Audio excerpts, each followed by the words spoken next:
ladies and gentlemen out there, it's Jack Wall again. Let's try that again. I'm an audiobook narrator and I can't even speak sometimes. Whee! Hey everybody out there, it's Jack Wallen and I am here to help you with some audiobook narration tips. Yes! Now, this time I don't have to have my mic near me because I'm going to talk about something that was inspired by a comment on one of my blogs, my vlogs, my video blogs, my videos. Yay! This is about character development. Now, I'm going to preface this by saying that I am an actor by training. I have a Master of Fine Arts in Acting from Purdue University, where I studied the Meisner method for 3 years. And one of the things that I have really beaten up, just beaten to death on my other video series is that I do everything from instinct. Why? Because that's what I was trained to do, to trust my instincts. Now, you may be super excited about becoming an audiobook narrator, but you don't have actor training. You have an awesome voice and you love to read. You want to put those two together and make it a career. Great. That's awesome. But then all of a sudden you start recording and you're like, how do I bring these characters to life? I don't know. Let's see if I can help you a little bit. I'm going to give you an example by way of the book that I'm currently recording, which is my own book called POTUS. I've had to take a hiatus from it for a bit because I am crazy busy. Woo! Ugh. Hopefully I can get back to it in 2 weeks, I think. And I only have like a few chapters left so I can get it finished. But anyway, here's the thing. POTUS is an interesting little book, if I may say. Here's the deal with POTUS. POTUS is about a punk rock band and the lead singer is running for president. Okay.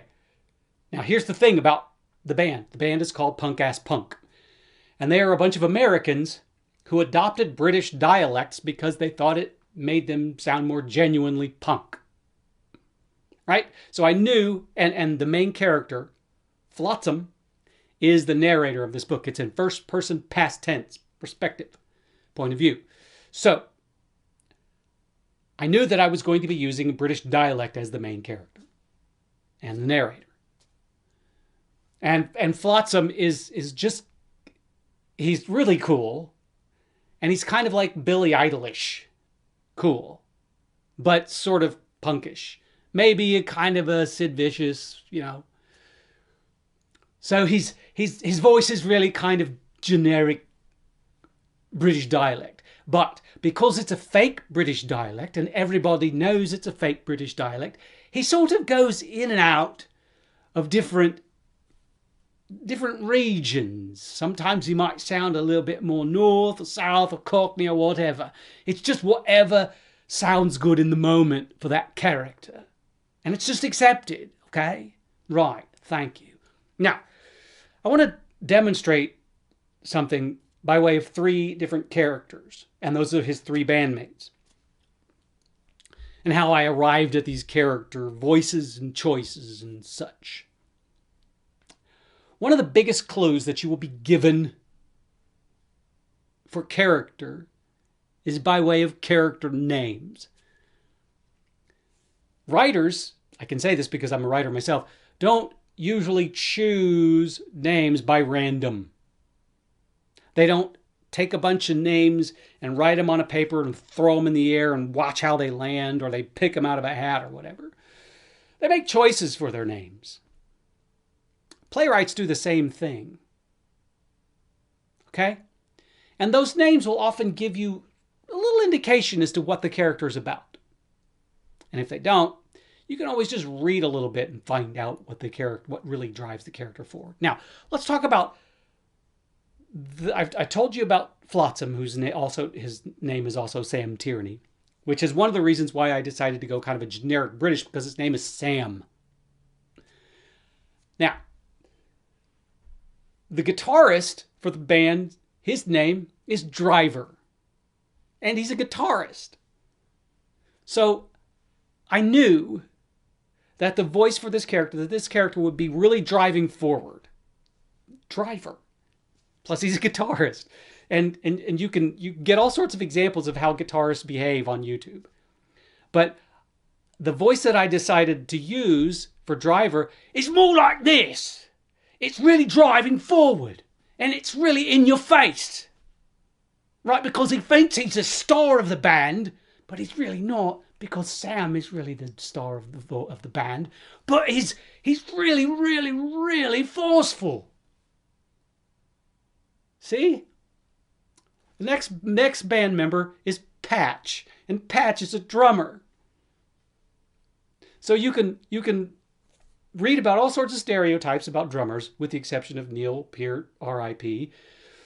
But the name Patch, the combination of the name Patch and the fact that he's a drummer, made me want to give him a voice a little bit slower, make him sound a little bit not as intelligent as Sam, as Flotsam.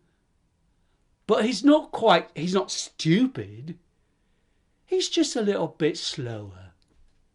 And he's a little bit more laid back. And that's okay. Patch, drummer, yeah. Now, the next one is the bassist. And of course, there's all sorts of stereotypes of bassists, but this is a female bassist, and she's Flotsam's wife. So I kind of wanted Britta, which is her name, to sort of be in line with Sam. So Britta's voice is just like Sam's, but it's a little higher. So you've got 4 different voices that are very distinct from one another, that are inspired not just by their names, but what instrument they play in the band. And those voices were incredibly quick to come by. When I recorded the first book, which is called Punk Ass Punk, all I had to do was match name to instrument, and I had my voice. And you can do the same thing with every character in your book. Look at their names, think about their names. What does the name inspire to you? And then, what profession does the character hold? Is the character a banker? Is the character a doctor? Is the character kind of a street urchin? You can really, really find some fairly specific character traits simply by combining the character name and the character's profession. It's really that easy. And as an actor, of course, when I'm working on a show, I have the whole rehearsal period to develop that character.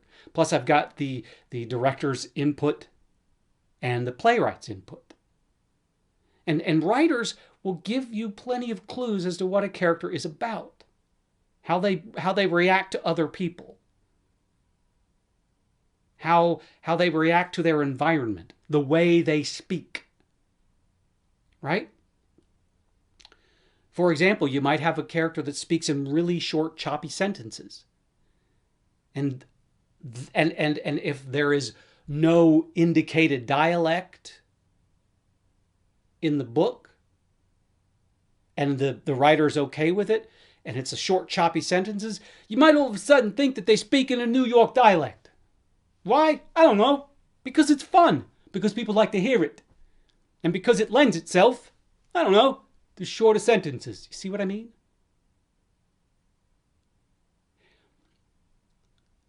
Ultimately, what you should do is start out by having fun.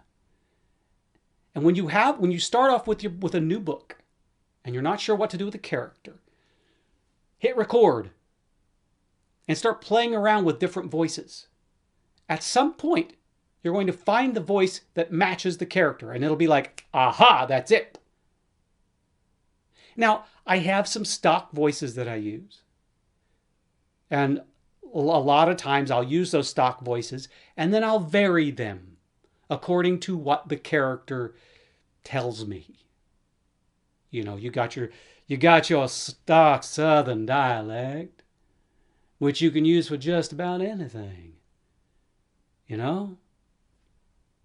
And then, of course, you've got your New York dialect. And then there's the Wisconsin. You know, you can go all around the country and pick up all sorts of dialects. Or and not worry about dialects and just use your own voice and vary it enough such that it matches the character. I mean, if you've got a yoga instructor, that yoga instructor is not going to talk like this. More than likely, a yoga instructor is going to be very calm and very soft-spoken because they're used to speaking to people in a nice, relaxing environment. Watch for the clues in the text for your character. Look at their name. Look at their profession.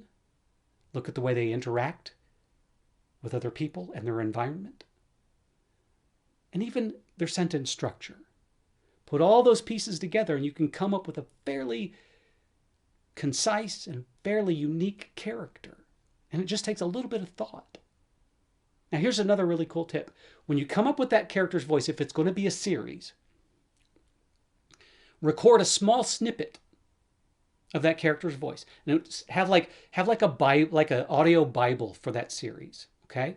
And that Bible will contain a sample of each character in their own track and name that track the character. So whenever you go back, if it's months after or a year after you record the first book, you can go back to that Bible and listen to that voice and you've got it immediately. And there you go. I've got to end this because I think my camera battery's running down.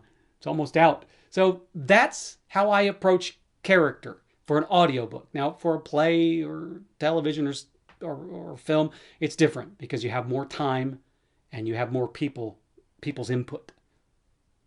But that's a really good way to find characters for your audiobooks. I hope that helps you. And if you have other questions, please feel free to ask them. I will do my best to address them. And hopefully we can get you rolling into a career of audiobook narration. Thank you so much, everyone, and have a wonderful day.